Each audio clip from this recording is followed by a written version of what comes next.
Last night, Fabrizio Romano provided us with a Benjamin Sesko update. He's only done it about 10 times, but this one's different, right? Before we get into the video, obviously you know who it's about. Make sure you smash the likes and subscribe if you're brand new, because more subscribers, the merrier. This is not a toxic Man United channel.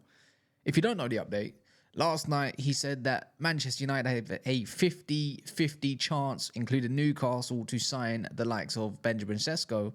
But we're going to have to break that down a little bit, because what I heard earlier from the same reporter, journalist, same thing, is that he's very impressed by Manchester United's project and, the persistence of them trying to sign him.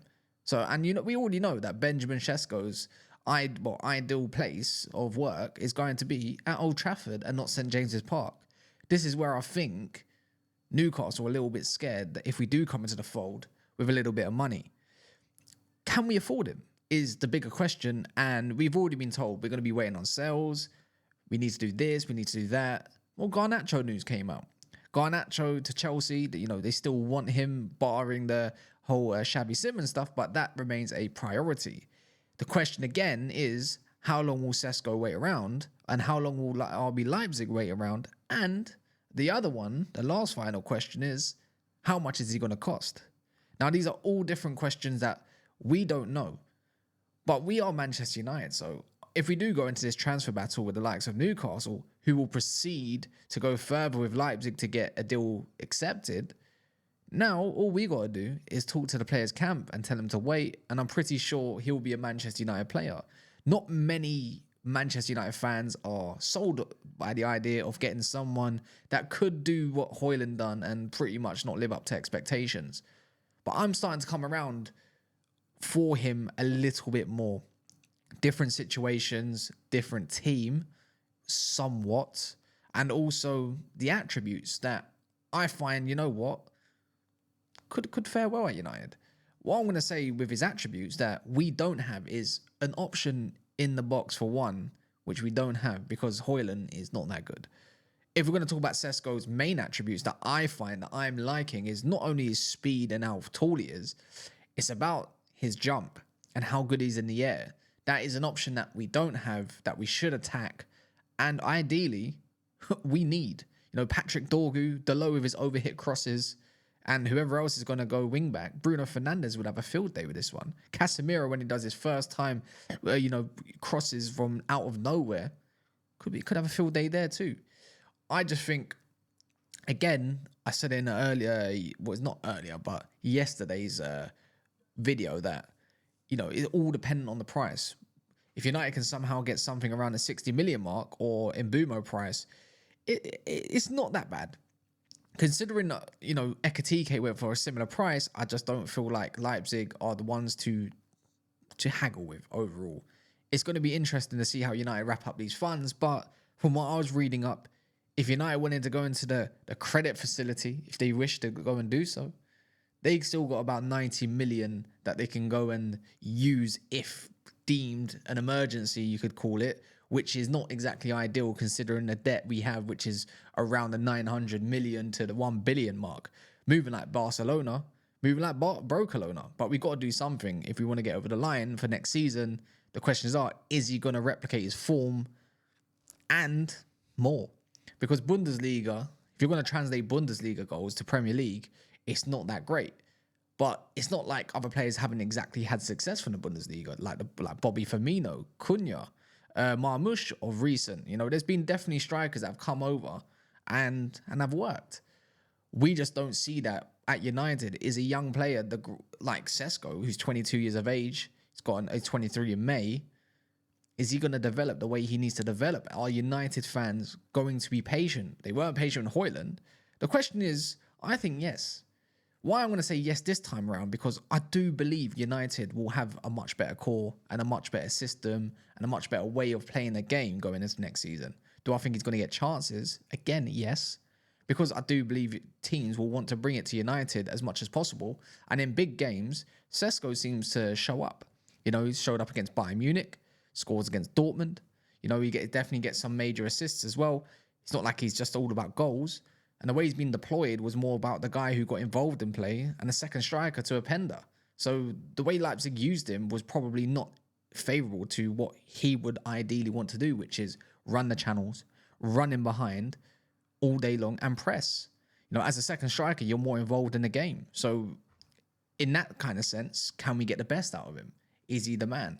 Definitely very strong, definitely got good feet, but it always comes down to, can you put it at the back of the net? It's not exactly a safety net for us United fans.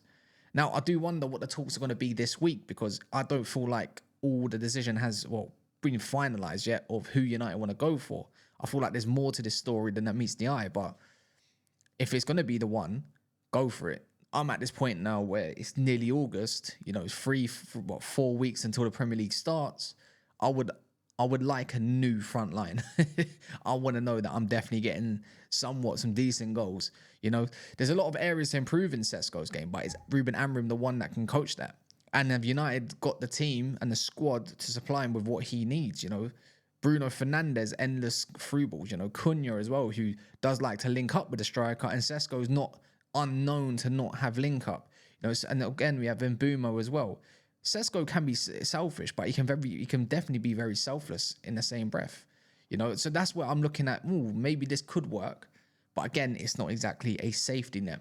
In terms of personal terms, United said they will give him his demands. That just tells me that he's not asking for too much. I think he's around the 90,000 per week mark.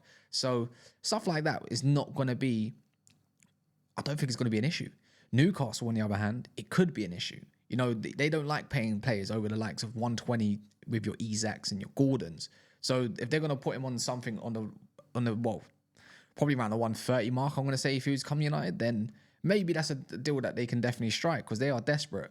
And I feel like Leipzig know they're desperate, and they know if Isak is to go, they're going to have an abundance of money, so they're going to ask for a lot more money.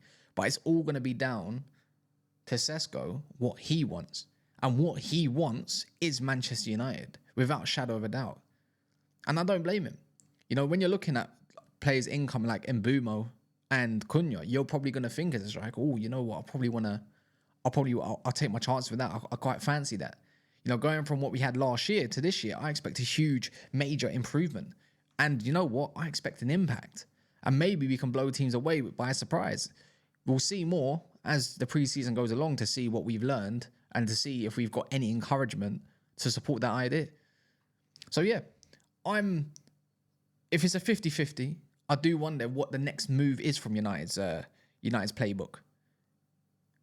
I don't know where it is. When is a sell going to happen? I feel like we've seen the Jadon Sanchos, you know, potentially going to Dortmund, back in contact, back case. You can call it home for him.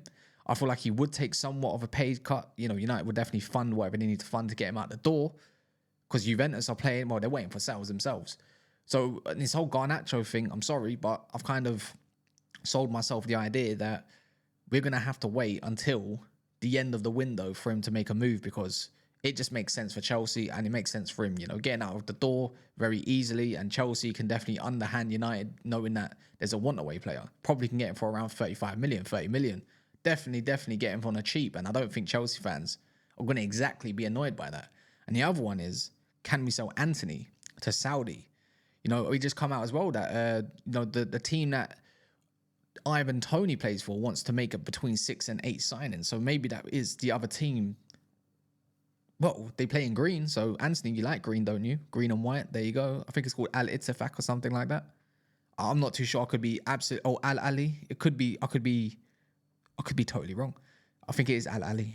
But hopefully we see some news soon, because these sales are taking a long time. Toby Collier going out on loan. You already know to catch the drift. Anyway, smash the likes. Subscribe if you're brand new. Should be live later on, midday at some point, so watch out for that one. And then, yeah, hopefully we get some good news this week.